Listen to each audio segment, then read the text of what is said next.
వేసవికాలం ఎండలో కాసేపు బయటికి వెళ్లాలంటేనే ఒకటికి 2 సార్లు ఆలోచిస్తాం. అలాంటిది ఎండ తీవ్రత ఎలా ఉన్నా సరే ప్రయాణికులను గమ్యస్థానానికి సురక్షితంగా చేర్చడమే బాధ్యత తీసుకుని గంటల కొద్దీ బస్సులు నడుపుతూ తమ బాధ్యతలు నిర్వర్తిస్తున్నారు ఆర్టీసీ డ్రైవర్లు.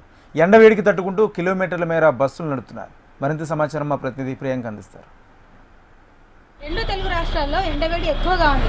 బయటికి వెళ్ళాలంటే కూడా జనాలు ఉక్కిరి బిక్కిరి అవుతున్నారు. అలాంటిది నిత్యం కొన్ని కిలోమీటర్ల వరకు కూడా ఈ ఎండవేడిని తట్టుకుంటూ స్టీల్ బాడీ ఉన్న బస్సులు నడుపుతూ ఈ ఎండలు ఇంత కష్టపడుతున్న బస్ డ్రైవర్లు, అలాగే టికెట్లు అందిస్తున్న కండక్టర్ల పరిస్థితి ఎలా ఉందో ఇప్పుడు మనం తెలుసుకుందాం. చెప్పండి సార్, ఎలా ఉంది ఇంత ఎండవేడిలో ఈ ప్రయాణం ఎలా ఉంది? బాగా వేడి వస్తుంది, కింద కూడా ఇంజన్ వేడి ఉంది. ఈ టవాల్ తడిపి వేసుకుంటే ఒక 4 కిలోమీటర్ 2 కిలోమీటర్ అని ఒట్టిగా అయిపోతుంది. ఇది ట్రిప్ 2-3 తాగుతున్నాం, అయినా కానీ కవర్ అవ్వట్లేదు. జలుబు ఫీవర్ లాగా అనిపిస్తుంది. వేడి తట్టుకోలేకపోతున్నాము. ఈ వేడి చాలా ఓవర్గా ఉంది మేడం. ఇది ఇంకెన్ని రోజులతో తెలియట్లేదు. మజ్జిగ ట్రిప్కి మజ్జిగ తీసుకుంటున్నాము, చల్లటి వాటర్ తీసుకుంటున్నాము. రోడ్ల పైన కుళాయిలో వాటర్ పెడతారు కదా మేడం, అవి 2-3 బాటిల్ అయిపోతున్నాయి. అయినా కానీ ఏం తాగినట్టు కూడా అనిపించట్లేదు, దూపారట్లేదు, అది తాగినట్టు అనిపించట్లేదు. చాలా ఇబ్బంది పడుతుంది మేడం. కొంచెం చాలా ఇంకా ఎండవేడిగా పెరుగుతుంది మేడం. ఇప్పుడు జలుబు అయింది, తట్టుకోవడానికి కూడా కష్టం అయిపోతుంది మేడం. ఇక్కడ ఇంజన్ వేడి ఉంది మేడం, బయట ఆ వేడి వస్తుంది, 2 దిక్కుల వేడి రావడం వల్ల చాలా ఇబ్బంది అనిపిస్తుంది కొంచెం. అయినా చేయక తప్పదు, ఎందుకంటే మనం ప్రజాసేవలో ఉన్నాం కాబట్టి చేయక తప్పదు, చేయాలి తప్పదు మేడం. కూల్ వాటర్ మరి బస్ స్టాండ్లో కూల్ వాటర్ పెడుతున్నారు. తర్వాత కుండల్లో వాటర్ పెట్టడం వల్ల ఆ వాటర్ తాగుతున్నాం. ఆ వాటర్ బాటిల్ నింపిన తర్వాత కూడా 1 కిలోమీటర్ వారం మళ్ళీ హీట్ అయిపోతుంది.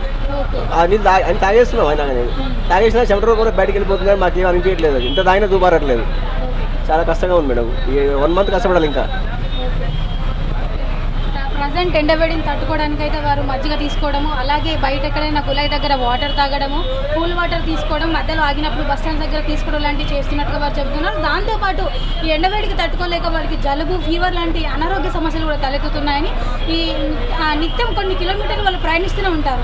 ఒక్కొక్కరికి 8 గంటల వరకు కూడా డ్యూటీస్ ఉంటాయి. దాంతోపాటు ఇంతమంది అంటే ప్రయాణికుల తాకిడి కూడా ఎక్కువగా ఉంది. మరోవైపు చూసుకున్నట్లయితే కూడా ఇటు ఫ్రీ లక్ష్మి టికెట్ అని కావచ్చు, మహిళలకి ఫ్రీ టికెట్ ఉండడం ద్వారా కూడా జనాలు ఎక్కువగా ఉంటున్నారు. ఇంత వేడిలో, ఇంత రద్దీలో ఇంతమంది జనాలు తీసుకొని వెళ్ళేటప్పుడు డ్రైవర్కి ఎఫెక్ట్ పడుతుంది. అలాగే ఇంజన్ వేడి ఉంటుంది, అలాగే బస్ అంతా కూడా ఐరన్ బాడీ కాబట్టి ఎండవేడి ఎక్కువగా ఉంటుంది. దాంతోపాటు కండక్టర్ కూడా ఈ జనాల మధ్యలో తిరుగుతూ కూడా వారందరికీ టికెట్లు ఇవ్వాలి కాబట్టి ఎంత వేడిని తట్టుకుంటూ కూడా ప్రజలకు సేవ చేయడానికి తాము ఎంతో ఇష్టపడుతున్నామని, ఎంత వేడున్నా సరే మేము అడ్జస్ట్ అవుతూ పనిచేస్తున్నట్లుగా వారైతే చెబుతున్నారు. ఇప్పుడు రవితో ప్రియాంక, HMTV, హైదరాబాద్.